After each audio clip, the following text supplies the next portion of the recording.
Hey friends!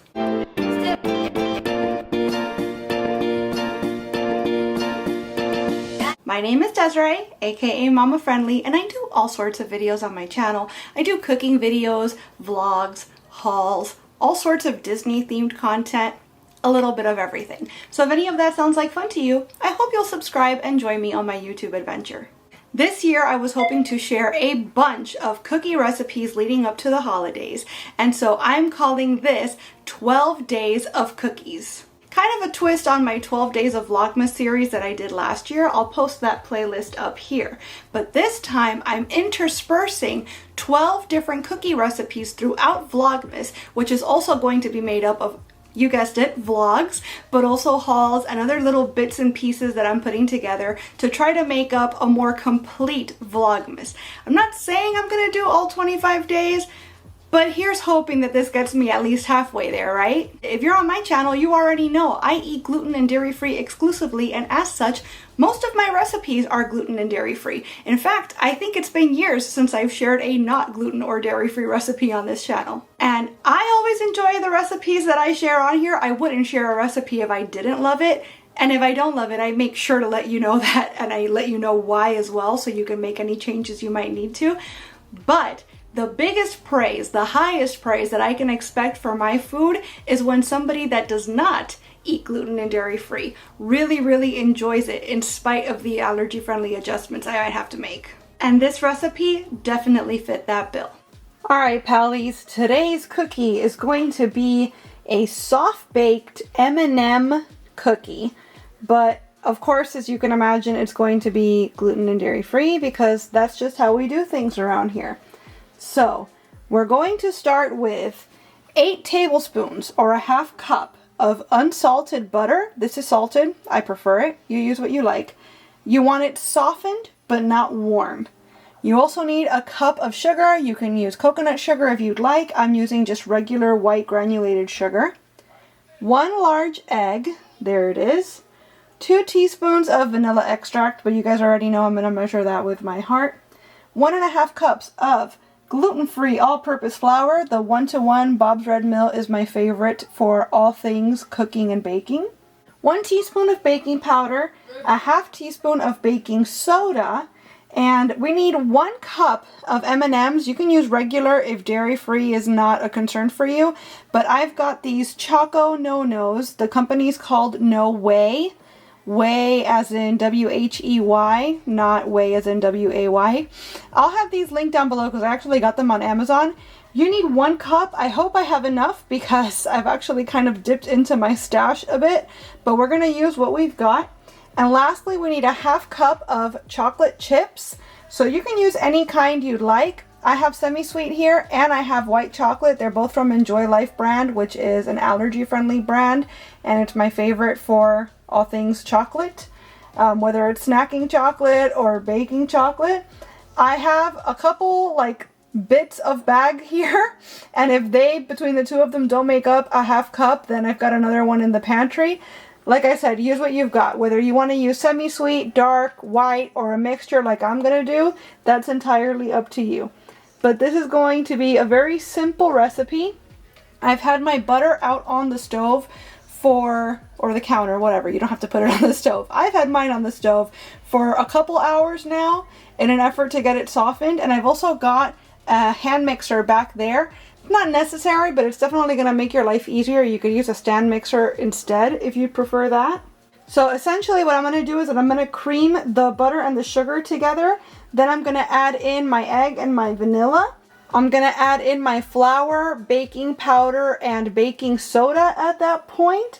And lastly, I'll be folding in my M&Ms, or the dupe, and my chocolate chips. Once everything's combined, I'm going to put my dough in the fridge to chill for a half hour. And while it's chilling, I'll have my oven preheat to 350 degrees Fahrenheit, and I'll line a couple baking sheets with parchment paper so that once the dough's finished chilling, I can scoop out the balls of dough. I've got a little like Doler thing, a little ice cream scoop type situation. So I'm going to aim for like 1.5 to 2 tablespoon portions. I'm going to drop the dough onto my sheets and I'm going to bake them for 10 to 12 minutes until the edges are golden but the center is slightly underdone. I've never actually made this recipe before, so we're about to find out together just how well it works with our gluten-free, dairy-free adaptations. I went through the trouble of Googling how many tablespoons of butter is in a half cup, but it turns out I didn't need to because it's all marked right down here. So a half cup is going to be half of this bar, brick, what have you, of the Miyoko's butter.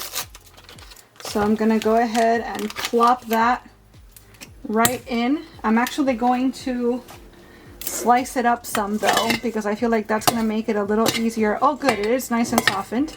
But I feel like this will make it easier to cream the sugar into if I break it up some. Probably not necessary, but it makes me feel better that I'm doing something to help the cause. And now here comes my cup of sugar.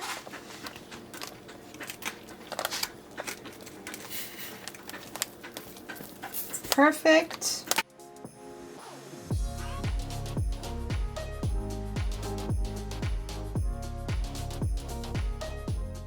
Okay, that's the texture we have after about a minute and a half, 2 minutes. So I'm going to stop right there.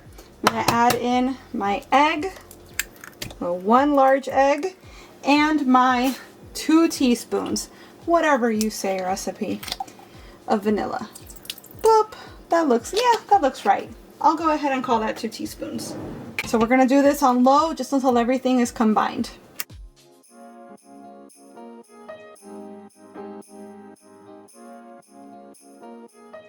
Okay, that looks good to me. So next I'm going to come in with my 1.5 cups of flour. And again, if I run out, I've got another bag in the pantry, but hopefully this is enough so that I don't have to open yet another bag. So that's 1/2.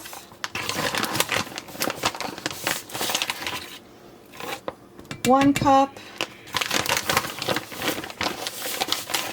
1.5. Perfect. Okay, I've got a 1/4 teaspoon measuring spoon here, so I guess we'll do 2 of the baking soda because we need 1/2. And we'll do 4 of the baking powder because we need an entire teaspoon of that. So 1, 2, 3, 4. What a great opportunity to work on fractions with the kiddos, huh? Have them help you bake some cookies. Lose your entire set of measuring spoons. Everybody wins. We're once again hitting it with the mixer until everything is just combined. I'm going to give it a little bit of a head start here so that the flour doesn't go poof.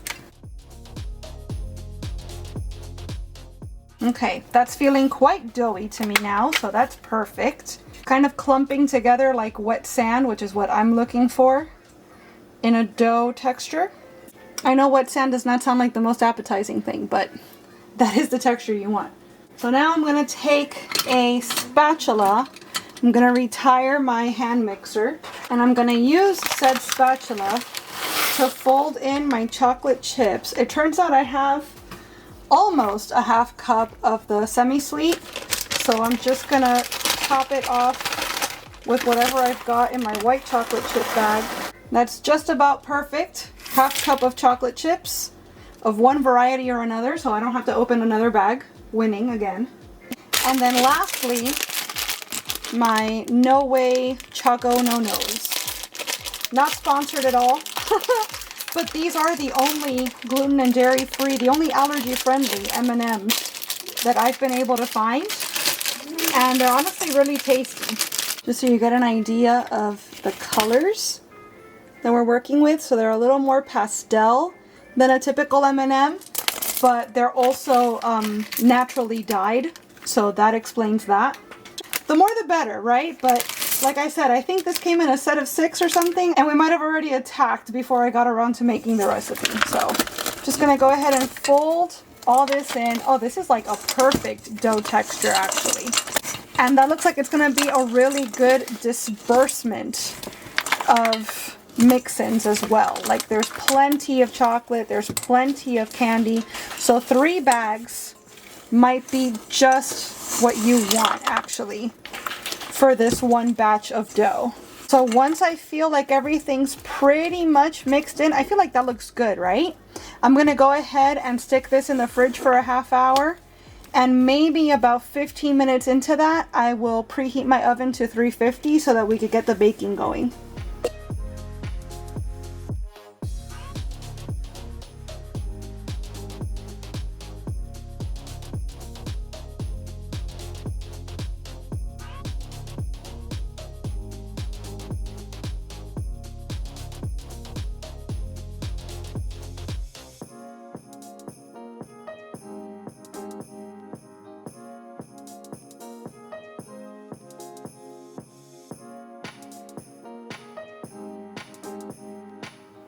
So I got 20 cookies total out of this batch. And speaking of, I want to let you all know that I ended up baking them for about 20 minutes because I took them out at the 12-minute mark and they were still way too soft inside. I actually broke one of them apart and it was raw. So 12 minutes was not enough for me anyways in my oven at this size. I did 20 minutes and that seems to have worked okay. I've also let them cool for 15 minutes now.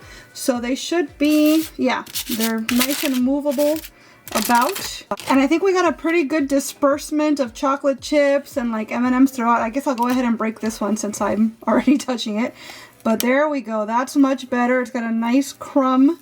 It's perfectly cooked inside. It's not at all raw. There I am actually in frame. And only thing left to do is give them a taste. That's nice. Wow, the chocolate inside the M&M dupes is really, really good. It's a super like strong milk chocolate flavor. There's lots of chocolate chips throughout. The cookie is a nice vanilla flavor to it, nice buttery vanilla. This is amazing. Oh man. I don't want to be that guy that chews on camera because I really hate when people do that. I'm not the ASMR type at all, but I do want to let you know that they are actually very nice and soft inside while still being thoroughly cooked. But the outside has such an amazing crunch to it. These might be the perfect cookie. I definitely got the timing right. Again, your mileage may vary depending on your oven, etc. But these turned out incredible. Very excited to share these with my family. Alright friends, there you have it. That's my cookie of the day. I really hope you enjoyed the recipe. I know my family definitely did. Before you go, please let me know what your favorite holiday cookie is. And keep your eyes peeled because maybe I'm making an allergy-friendly version of it this year. And if I'm not, I'll definitely keep it in mind for next year.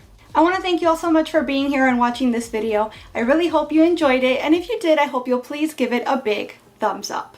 I'd also love it if you would subscribe and click that notification bell because I post at least 3 times a week and I wouldn't want you to miss a minute. Thanks so much again for watching.